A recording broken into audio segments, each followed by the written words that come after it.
అసలు వైసీపీ మరి 11 స్థానాలకే ఎందుకు పరిమితమైందో తెలుసా? 8 జిల్లాల్లో వైసీపీ కనీసం ఒక్క సీటు కూడా ఎందుకు గెలవలేదో తెలుసా? వైసీపీ ఓటమికి ఎవరో ఏదో చేశారంటే తప్పు. వైసీపీ ఓటమికి కేవలం జగన్ స్వయంకృతమే కారణం.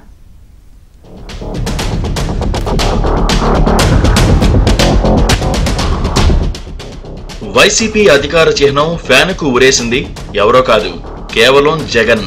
టీడీపీ కూటమి సునామీతో ఫ్యాన్ ఈడ్చుకుపోయింది. ఇదంతా స్వయంకృతమే. ఒక్క ఛాన్స్ అంటూ అధికారంలోకి వచ్చిన జగన్ ప్రజలను 5 ఏళ్ల పాటు వేధించారు. ప్రజల దగ్గరికి నేరుగా వెళ్లలేక పరదాల చాటున వెళ్లారు. 5 ఏళ్ల అరాచకాలు, అక్రమాలను భరించిన జనం చివరికి ఓటుతో బుద్ధి చెప్పారు. అవినీతి పరుడని తెలిసినా కూడా పీఠమిచ్చినందుకు జగన్ అరాచకాన్ని చూపించారు. దీంతో గత ఎన్నికల్లో తిరుగులేని మెజారిటీ ఇచ్చిన ఓటర్లు ఈసారి అధపాతాళానికి తొక్కేశారు. గత ఎన్నికల్లో 151 సీట్లు ఇచ్చిన ప్రజలే సంక్షేమ బటన్ నొక్కుడులకు దండం పెట్టేసి జగన్ ఎగ్జిట్ బటన్ నొక్కేశారు. ప్రజాస్వామ్యంలో నియంతలకు చోటే లేదని రుజువు చేశారు.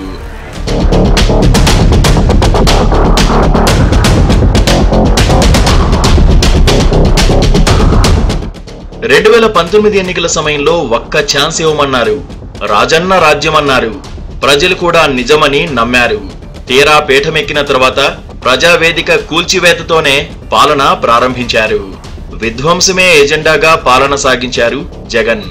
అమరావతి విధ్వంసం, 3 రాజధానులంటూ 3 ముక్కలాట, వేధింపులు, హత్యలు, అరాచకాలు, ఇదే వైసీపీ 5 ఏళ్ల పాలన.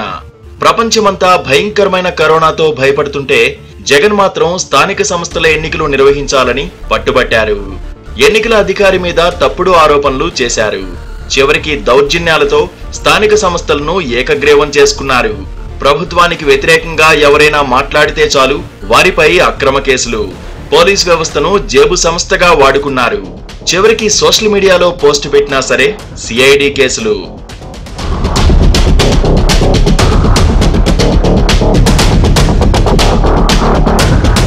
ప్రభుత్వ తప్పులను ప్రశ్నించిన కోర్టులు, న్యాయమూర్తులను కూడా వ్యక్తిగతంగా టార్గెట్ చేశారు.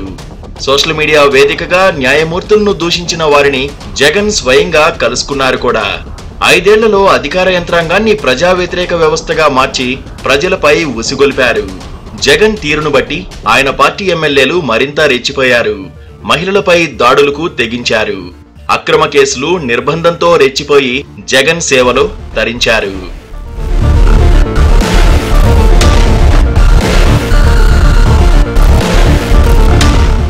దేశంలో 1927లో బ్రిటిష్ పాలకులు భూముల సర్వే చేపట్టారు. ఆ సర్వేనే నేటికి ప్రామాణికంగా ఉంటోంది. ఆ తర్వాత తానే 100 ఏళ్ల తర్వాత భూముల సర్వే చేపడతానని జగన్ చెప్పారు. శాశ్వత భూముల సర్వే చేపడతానని జగన్ చెప్పారు. భూ వివాదాలన్నీ పరిష్కరిస్తానని భరోసా ఇచ్చారు. కానీ జగన్ ఆ పని సరిగ్గా చేయలేకపోయారు. లోపాలు, తప్పులను సరిదిద్దుకోలేకుండా రాష్ట్రమంతా సర్వే చేపట్టారు. రైతులను భాగస్వాములను చేయకుండా, వారికి నోటీసులు ఇవ్వకుండానే సర్వే చేసినట్లు, రైతులు ఆమోదం తెలిపినట్లు దొంగ రికార్డులు సృష్టించారు. పాస్ పుస్తకాలపై జగన్ తండ్రి, తాత పేర్లతో పాటు రైతు ఫోటో చిన్నది ఉంటే జగన్ ఫోటోలు పెద్దవి వేశారు. పాస్ పుస్తకం రైతుదా లేక జగన్దా అన్నట్లుగా రైతులకు అందించారు. వీటిని రైతులు తిరస్కరించారు. ప్రభుత్వ వేదిక మీదే ఆ పాస్ పుస్తకాలు చింపేశారు. సర్వే పేరిట చట్టాలను మార్చి చారిత్రక తప్పిదాలు చేశారు. సర్వే, సరిహద్దుల చట్టాలను ఇష్టారీతిన మార్చేశారు. రైతులకు శాశ్వత భూ హక్కు కల్పించే పేరిట టైటిల్ చట్టం తీసుకొచ్చారు. ఈ చట్టం అనేక కేంద్ర చట్టాలను ధిక్కరించేలా ఉంది. భూ వివాదాలు వస్తే రైతులు సివిల్ కోర్టులకు వెళ్లకుండా రైతుల వ్యతిరేక క్లాజులను చేర్చారు.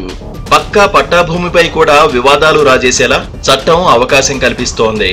శాశ్వత భూ హక్కు కింద ఇచ్చే పాస్ పుస్తకాలు నిండా జగన్ బొమ్మలే వేశారు. ఇవన్నీ రైతులకు కంటగింపుగా మారాయి. రైతులు, రాజకీయ పార్టీలు ముక్త కంఠంతో ఈ చట్టాన్ని వ్యతిరేకించాయి. దీంతో జగన్ కు మరో అవకాశం ఇస్తే అన్నం పెట్టే సాగు భూమి చేజారిపోతుందని రైతాంగం కలవరపడింది. తన సొంత నివాసాన్ని అధికారపీఠంగా మార్చిన వైనం, జగన్ తో పాటు ఆయన అనుచర మంత్రులు చేసిన అరాచకాలు ప్రజలను నిర్ణయాత్మకంగా మార్చాయి. మరో ఛాన్స్ ఇస్తే జీవితాలే తారుమారు అవుతాయన్న భయంతో ఆయన్ను ఇంటికి సాగనంపారు.